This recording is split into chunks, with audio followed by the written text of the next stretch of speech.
ये देखें शक्लें आप बाबर आजम के नाकजीन की देखें। ये इनका बस चले ना तो ये तो दिल में कहें कि हमने आपके 68 रन्स का क्या करना है। ये ज़रा शक्लें देखें इनके, बिल्कुल सांप सूंघे हैं। और इसका मैं प्रूफ दूंगा इसमें बिलखसूस अहमद शहजाद का, कि किस मुंह से यार ये लोग मतलब बाबर की बुराइयां और ये वो करते हैं, कि इनको बिल्कुल ही अब सांप सूंघे। एक मैं आपको ये वीडियो दिखाता हूँ और अब आप इनके यू टर्न देखिएगा। अब ये देखें आजम का नाम आया है।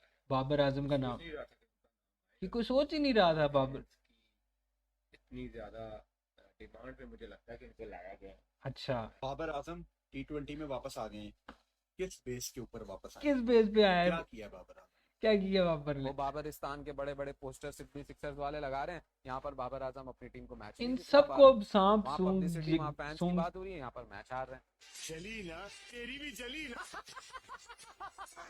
इनकी जो है ना बिल्कुल बाबर आजम ने बोलती सबकी बंद की है, और सही वाली फिट करके बंद की है कि यार तुम लोगों को है ही नहीं। और फिर मैं आपको इनके प्रूफ्स भी दिखाता हूँ साथ साथ। प्रूफ्स ये, अहमद शहजाद साहब, आप देखो कितना बड़ा नाम है, एक्स क्रिकेटर है। और आप देखो कि क्रिटिसिज्म कितना बाबर आजम पे करता है, ये खुला है, इसमें कोई ढकी छुपी बात नहीं है। लेकिन पाकिस्तान जब मैच हारता है तो फौरन वीडियो आती है, लेकिन जब मैच जीतता है तो गायब। आप ये देखो कि मैंने इसका बकायदा यूट्यूब के ऊपर स्क्रीनशॉट भी एक जगह लिया हुआ है कि अहमद शहजाद ने बाबर आजम का यहाँ पे टाइटल में डाला हुआ है कि जी फ्लॉप्स अगेन, पहले मैच में जब पाकिस्तान साउथ अफ्रीका से पहला T20 हारा और उसके बाद दूसरा जीता, और फिर सिर्फ दूसरा जीता नहीं, रोहित शर्मा का उसके अंदर रिकॉर्ड तोड़ा। और T20 का बड़ा बेस्ट एक किस्म का रिकॉर्ड तोड़ा कि जनाब आपके मोस्ट रन्स का रिकॉर्ड था। फिर विराट कोहली का रिकॉर्ड तोड़ा तीसरे T20 में। तो कोई वीडियो नहीं आई, ना दूसरे मैच में आई जो पाकिस्तान जीता, ना तीसरे में आई। तो मतलब आप ये देखो कि इन लोगों की व्यूअरशिप है, और ये लोग बिल्कुल बाबर आजम ने ना इनकी बिल्कुल बोलती अब सही फिट वाली बंद कर किया। फिर अच्छा, अब आप इस बंदे पे आए, फुरकान भट्टी साहब पे हैं, कि जी बाबर आजम की जो लीडिंग रन स्कोर हुए हैं, इसको तो मैं बंद करूं। बाबर आजम के जो लीडिंग रन स्कोर हुए हैं वो तो T20 में ओपन करता था इस वजह से हुए हैं। ओ अल्लाह के बंदे, फखर जमान जो है उसके क्यों नहीं हुए 4,000 या लीडिंग रन स्कोरर? वो कौन सा नीचे करता था बैटिंग पे, ठीक है। साइम है, साइम अयूब 50 मैच खेल के गया है पाकिस्तान की तरफ से, तो उसका कहाँ जाता है? 40 में से उसके अभी 1,000 रन भी नहीं हुए, मतलब 50 मैचों के अंदर उसने T20 के अंदर खेला है और उसके अंदर उसके भी 1,000 अभी तक नहीं हुए। सबसे ज़्यादा ओडीआई में और टेस्ट के अंदर सचिन तेंदुलकर के रन्स थे ना, तो क्या उन्होंने फिफ्थ या सिक्स नंबर के ऊपर बैटिंग करके सचिन ने रन्स किए हैं?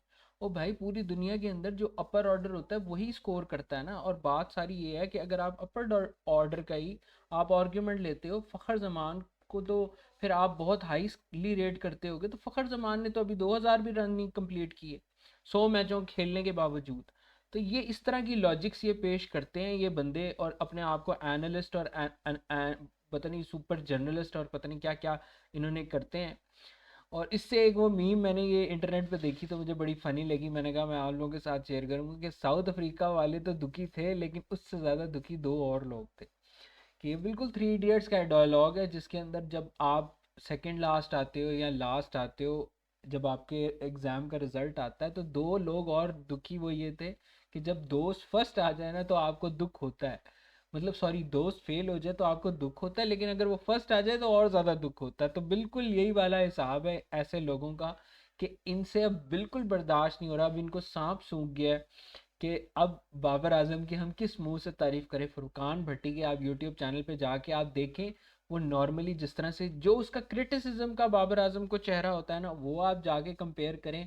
जो रात को उसने वीडियो डाली और उसके अंदर उसकी मतलब थी कि बाबर आजम ने बड़ा अच्छा खेला है, अल्लाह के बंदे। अच्छा, फिर एक मज़े मज़े की बात ही भी मैंने कहा ये भी आप लोगों के साथ शेयर करूं। कुछ ये अहमद शहजाद लोग कहते हैं कि ये ना किंग, ये कहने के ना पैसे लोगों को देता है, कि मतलब बाबर आजम लोगों को किंग कहने के पैसे देता है। तो अब बंदा ये सवाल करे, जो फिलेंडर है, जो कमेंटेटर था, उसने कल क्या ये बात बोली, that's what happen when the king is out. अब मतलब फिलेंडर को भी पैसे बाबर आजम ने दिए हैं कि वो उसको ऑन माइक किंग बोल रहा है।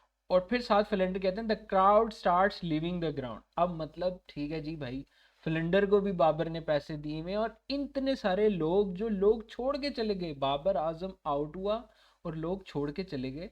ये किस तरह की यार आप माइंडसेट के अंदर ज़िंदगी गुजार रहे हो, किस तरह की आपकी सोच है, थॉट प्रोसेस है, कि आपकी थॉट बिल्कुल भी प्रोवोक नहीं करती कि यार ये क्या मैं स्टेटमेंट चाइल्डिश किस्म की दे रहा हूँ और मैं ये क्लेम कर रहा हूँ कि ये बाबर आजम को जो फैंस हैं ये फैंस नहीं है, ये सिर्फ पैसे दे के लोगों को, कि आप पैसे दे के इमरान खान की फ़ैन फॉलोइंग पीटीआई के ऊपर सारी पैसे दे के बनी हुई है, शाहिद अफरीदी की सारी फ़ैन फॉलोइंग पैसे दे के बनी है। ओ भाई मानो, इमरान खान है, शाहिद अफरीदी है और बिलखुसूस बाबर आजम आजकल उसकी फ़ैन फॉलोइंग है, एडमिट करो है, उसका एक ऑरा है, एक करिश्मा है, लोग आते हैं उसे देखने। और जनाब बच्चे अपने आप को ही आप जलील कर रहे हो ये बात कह के कि भाई आपका ये मेंटालिटी रिफ्लेक्ट करती है व्हाट काइंड ऑफ मतलब थिंकिंग यू हैव या यू पोजेस, कि यार आप जब आपसे कोई काम नहीं होता ना तो आप बच्चों वाली इस तरह की हरकतें करते हो। और फिर एक और एजेंडा यूट्यूबर्स ने रन किया हुआ है कि भाई ये जो ओपनिंग का स्लॉट है ना, साइम अयूब को तो ओपनिंग के चांस ही नहीं मिले, ठीक है जी। और स्पेशली ये कि बाबर और रिजवान ने साइम को ओपनर का चांस ही नहीं दिया। इसका भी स्टार्ट सामने आया है, 50 इनिंग्स मिली हैं साइम अयूब को। मैंने एक सेपरेट वीडियो बनाई है, मैं वीडियो के अंदर कार्ड लगा दूंगा, आप वो वीडियो कार्ड में जाके देख लीजिएगा, उसके अंदर पूरा कंपैरिजन है। और उसके अंदर 50 इनिंग्स में से 40 इनिंग्स तो साइम अयूब ने एज एन ओपनर खेली हैं और उसके मोस्ट डक्स हैं फॉर पाकिस्तान एक किस्म के।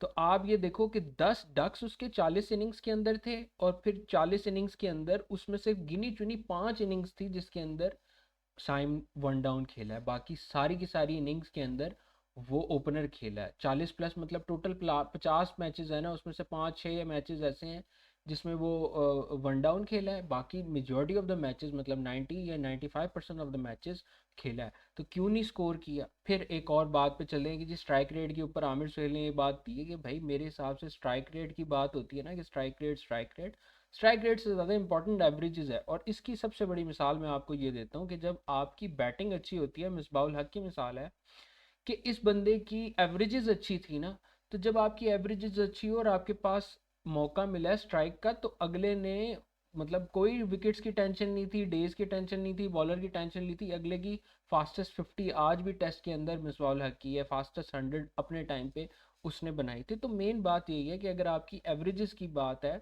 वो होनी चाहिए। अब जहाँ तक डॉट बॉल की भी लोग क्रिटिसिज्म करते हैं कि पाकिस्तान के ऊपर डॉट बॉल्स का बड़ा मसला आ जाता है, ये हो जाता है वो होता है, तो डॉट बॉल्स के लिहाज से तो सबसे ज़्यादा 48.7% साहबजादा फरहान की और फिर 43% साइम अयूब की। फिर देखो सलमान अली आगा, ये वो परसेंटेज है जिन्होंने सबसे ज़्यादा डॉट बॉल्स की हैं।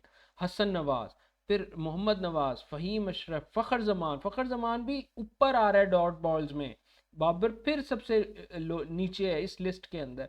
और कुछ लोग कहेंगे कि एवं ये एक सोर्स से मैंने बनाई हुई है, ये दूसरा सोर्स भी मैं आपको एग्जैक्ट इसी स्टार्ट का दिखा देता हूँ कि यानी कि नंबर 9th पोजीशन पे बाबर आजम आता है। इससे पहले आपके ये जो सो कॉल्ड यंगस्टर्स हैं ना, जिसके बेस के ऊपर आप T20 टीम का परचम लहराना चाह रहे थे, देख लो वो आपके यंगस्टर्स कहाँ आते हैं।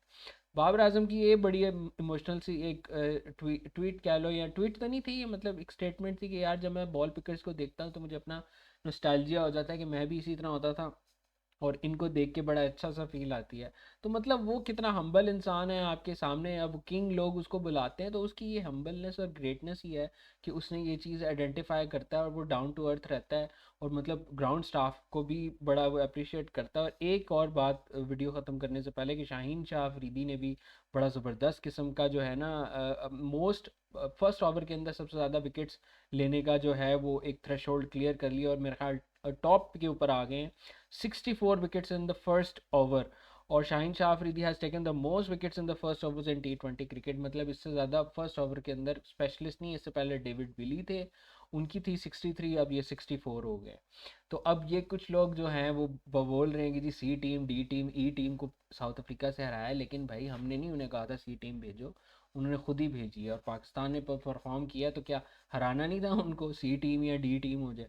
ये एक बड़ा अकॉम्प्लिशमेंट है कि भाई अटेंडेंस इतनी ज़्यादा, और पीसीबी चेयरमैन ने स्पेशली इस चीज़ को मेंशन किया ट्वीट करके कि कदाफ़ी स्टेडियम की हिस्ट्री में इतना ज़्यादा क्राउड कभी भी नहीं आया।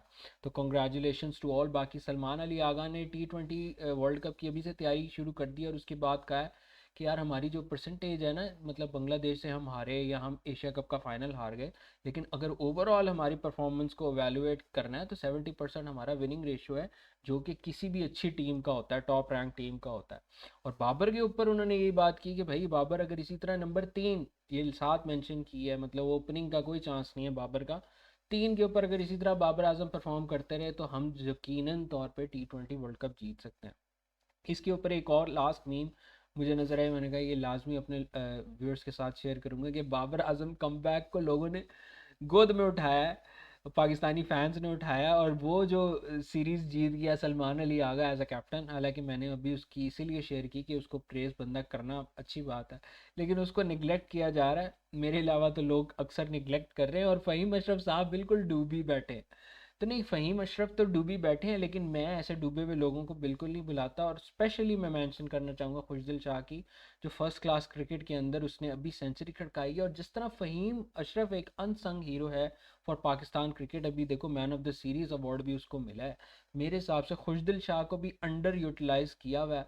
हाँ, 2024 या 23 के अंदर उसको अच्छा मौका मिला, लेकिन उसकी फॉर्म नहीं थी, तो वो फॉर्म आउट ऑफ फॉर्म था। लेकिन अब भी, और वैसे भी ओवरऑल जितने भी पाकिस्तान के फिनिशर्स हैं, चाहे मोहम्मद नवाज हो या कोई और लेफ्ट आर्म स्पिनर हो, तो मैं खुशदिल शाह को बहुत अच्छा रेट करता हूँ। इसलिए मैं इस मीम से मुझे याद आया कि लोग अनसंग हीरोज़ को भूल जाते हैं, तो मैं नहीं भूला, तो मैं खुशदिल शाह के ऊपर भी उसके हक में आवाज़ उठाना चाहूँगा कि this is one of the unsung heroes for Pakistan cricket.